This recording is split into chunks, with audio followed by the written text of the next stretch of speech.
Okay, viewer, welcome back. Meet me again, Mr. Ali, in the Inspirative TV channel. Last day, I have already give you a content about history of Islam, Ibnu Battuta. But now I will continue with Islam in Archipelago. Di sini ada Sultan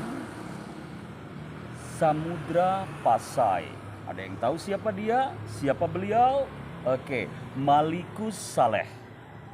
Beliau gaungnya sudah mulai terhempaskan karena banyak kaula muda yang sudah jarang lihat-lihat buku, lihat-lihat sejarah. Yang dilihat itu just dumai yang nggak penting ya, dunia maya yang isinya is not very important. Mereka yang terbius dengan itu terus terhanyut oleh game-game yang ada di gadget-gadget ya. Oke, namanya diabadikan sebagai nama bandara udara di Aceh. Malikus Saleh, dia adalah seorang muslim yang mengubah namanya setelah menjadi mu'alaf. Nama aslinya Maurah Silu, keturunan dari Suke Imun Poet, sebutan untuk keturunan keempat Maharaja atau Maurah bersaudara. Malikus Saleh adalah satu keturunan dari Mon Khmer yang tidak lain merupakan pendiri kerajaan-kerajaan Islam di Aceh. Wow, keren sekali Malikus Saleh. Mulanya kerajaan ini didirikan oleh Nazaruddin Al-Kamil, seorang laksamana laut dari Mesir yang dulunya Samudra Pasai masih menjadi wilayah kekuasaan Majapahit, namun Nazaruddin yang telah banyak menaklukkan berbagai wilayah di Asia saat itu membebaskan Samudra Pasai.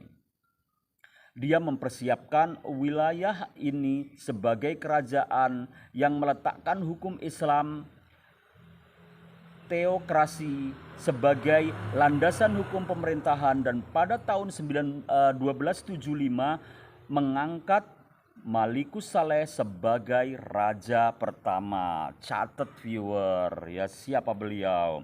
Menurut catatan Ibnu Battuta dan Marco Polo, arsitektur di wilayah kekuatan kerajaan Samudra Pasai pun dipengaruhi oleh gaya Hindu, Buddha, dan Islam.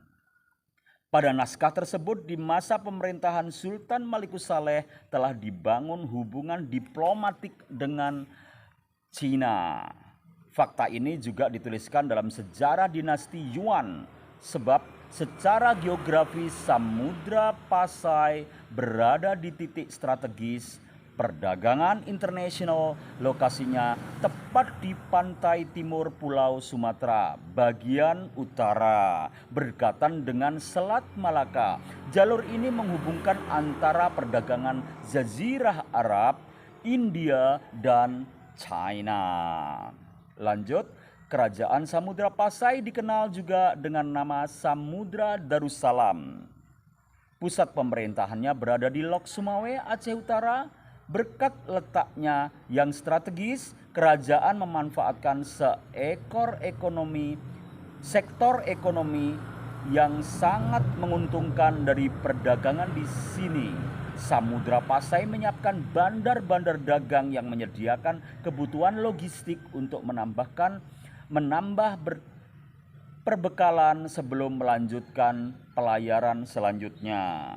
Menyediakan jasa perbaikan masalah perkapalan, mengumpulkan barang-barang dagangan yang akan dikirim ke luar negeri. Wow, jadi sudah Malikus Saleh merencanakan ekspor ya waktu itu.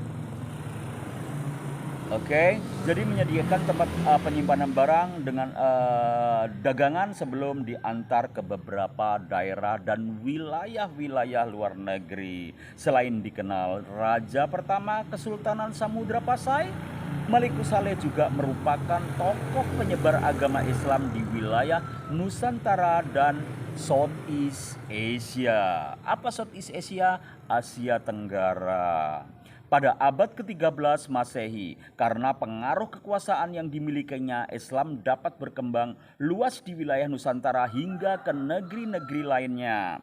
Sebagai upaya berdakwah menyebarkan agama Islam, Samudra Pasai banyak mengirimkan para ulama serta mubalik untuk mengenalkan dan mengajarkan Islam kepada masyarakat, termasuk ke Pulau Jawa. Selain itu, banyak juga ulama Jawa yang menimba ilmu agama di Pasai. Salah satunya adalah Syekh Yusuf, seorang sufi dan ulama penyebar Islam di Afrika Selatan yang berasal dari Makassar. Makam Malikus Saleh menjadi rujukan sejarah awal datangnya Islam. Lokasinya berada di Gompong Bauringin, Kecamatan Samudra, Aceh Utara. Di tempat tersebut juga terdapat situs makam Sultan Samudra Pasai berikutnya, yaitu Muhammad Malikus Zahir, yang tidak lain adalah anak laki-laki dari Sultan Malikus Saleh. Wah, keren banget ya.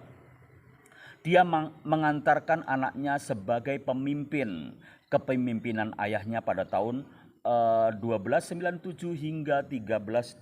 Wow, panjang sekali. Namun Repelita Wahyu Utomo, peneliti dari Balai Arkeologi Medan, menulis hasil temuannya.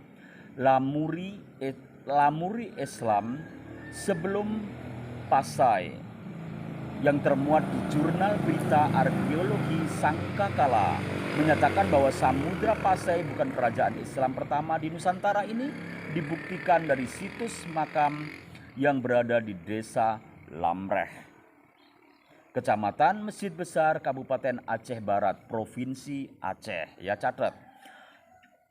Pada nisan tersebut tertulis As-Sultanan Sulaiman bin Abdullah bin Bashir Samaniata Wasita Me'ah dengan angka tahun 680 Hijriah atau 1211 Masehi. Wow, dia adalah pemimpin kerajaan Lamuri. Kerajaan ini tercatat sebagai kerajaan Rami atau Ramni dalam tulisan Abu Zaid Hasan, penjelajah Arab pada abad ke-10, yang menulis bahwa Lamuri kerajaan Hindu, namun temuan makam Sulaiman yang jauh lebih tua dibanding angka makam Malikus Saleh membuktikan bahwa kerajaan Islam sudah ada di Aceh sebelum Samudra Pasai. Catat ya. Catatan lainnya mengenai kerajaan Lamuri ditemukan di Prasasti Tanjore tahun 1030 yang berbahasa Tamil, ditulis oleh Raja Rajendra Chola di India Selatan. Lamuri pun disebut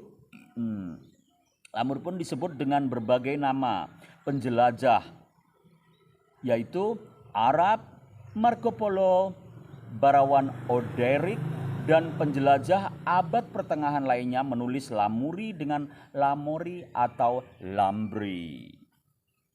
Oke, jadi sementara penjelajah Portugis Tome Pires dalam bukunya Suma Oriental menuturkan bahwa Aceh menjadi negeri pertama yang dia temukan setelah menelusuri Pulau Sumatera, sedangkan kerajaan Lamuri terletak pada setelahnya. Luasnya terbentang hingga pedalaman. Wow, keren banget. Jadi itu tadi sekelumit kisah tentang Islam di Nusantara dan penyebar Islam di Aceh, terutama Malikus Saleh. That's all about history of Islam. See you next time. Wabillahi taufiq walhidayah. Wassalamualaikum warahmatullahi wabarakatuh.